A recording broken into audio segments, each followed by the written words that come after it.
So, assuming everything goes according to plan, the House gets in line, passes the Senate deal, and then the White House signs it, then the government will reopen. And we'll have to wonder, what exactly did forcing it to shut down for 2 weeks, more than 2 weeks, really accomplish? Because ultimately, by voting on a relatively clean spending bill and debt limit increase, Speaker Boehner is doing what Democrats have been asking him to do all along, since even before the shutdown. We could have had this deal 2 weeks ago, but instead we went through furloughing hundreds of thousands of workers first, denying cancer trials to sick kids, and distributing food around the country without proper inspections. Only now, after all that, are we right back to where we started, a similar deal to reopen the government and avoid a default. So to people watching Washington from afar, this looks absolutely insane. And here's the thing, it might actually be insane. Joining me now is Dr. Douglas Fields, PhD, a neuroscientist and author of the book, The Other Brain. Dr. Fields, welcome to the show. Thank you. So let's try and get away from the politics for a second and the economics for a second and try and put our finger on what might be driving this from a neurological standpoint. What's your take on the psychology on Capitol Hill right now, and what sort of fueled this dysfunction that we've seen over the last few weeks on this issue neurologically? Well, I think what we're seeing play out on the national stage is herding behavior, human herding behavior, which is very important, unconscious behavior that allows us to form complex societies. And I think that can provide some perspective on what's going on. So when you say herding behavior, that means people acting in group and losing their kind of own agency to make right and wrong decisions, sort of, right? Exactly. Group behavior is adopting or modeling the behavior of the group that you're in. And an individual will develop emotions and feelings, thoughts and behavior according to the group around them.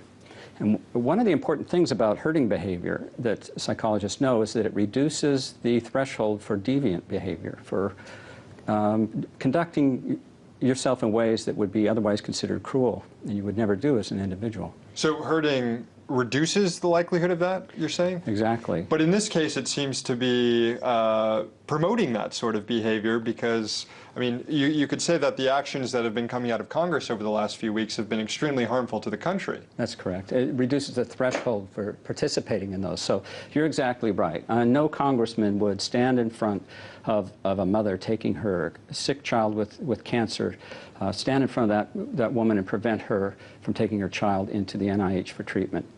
On an individual level, that would be cruel. No member of Congress would prevent their neighbor from going to work in the morning and earning a living and contributing to society in their own way. That would also be unacceptable. And many of these things that we see going on and we accept only because of a psychosis of herding behavior.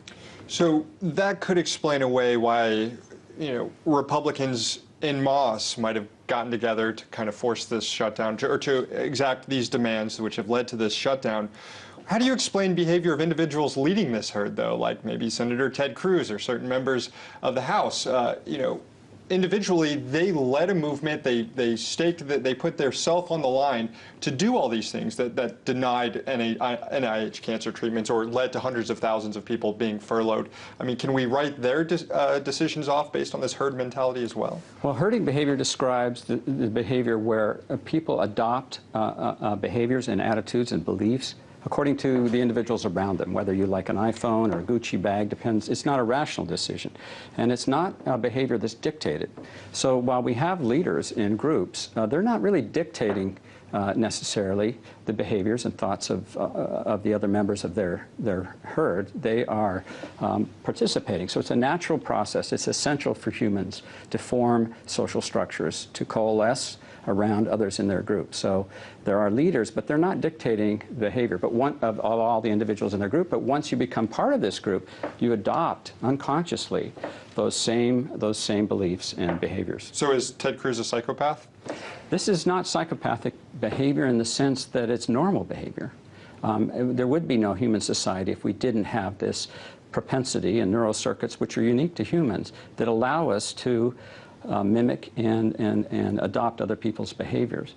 But what is in a sense psychotic about it is that an individual would not behave this way towards other individuals except for the anonymity and the reduced compassion and apathy that develops in herds. And we see this in mob violence and fads. Why has this herd mentality been so much more prevalent, it seems, in the last 2.5 years in Congress than we've seen before? I mean, the debt limit had been raised, so. The government has shut down in the past, not for this long, and it was usually over spending issues, not over extra issues like Obamacare.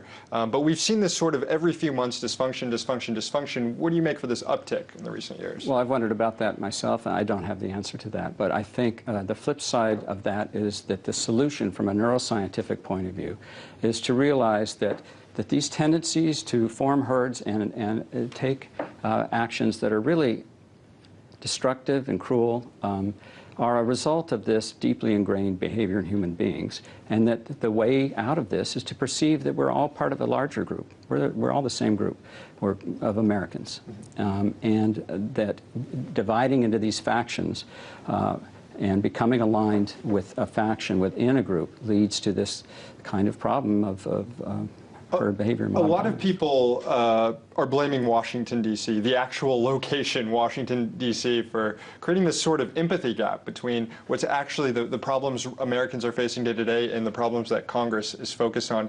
Is there something in the air in Washington, D.C. that inhibits our empathy receptors?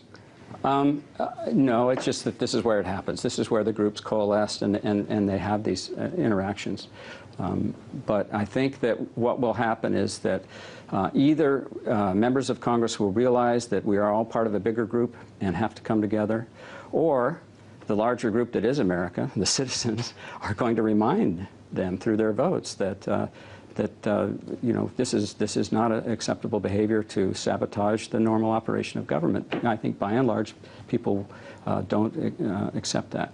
Is there something naturally psychopathic about choosing to be a politician, choosing to go and appeal to people for, ask for votes all the time? I mean, there's been studies, 1% of the population is believed to be psychopathic, something like 4% in corporate America, 15% in prisons. What do you think the rate is on Congress? No, I think that members of Congress are all well-meaning, most of them quite devoted individuals. I don't, by and large, I don't. Most of them? Most of them? Yes. Not all of them? Name some names.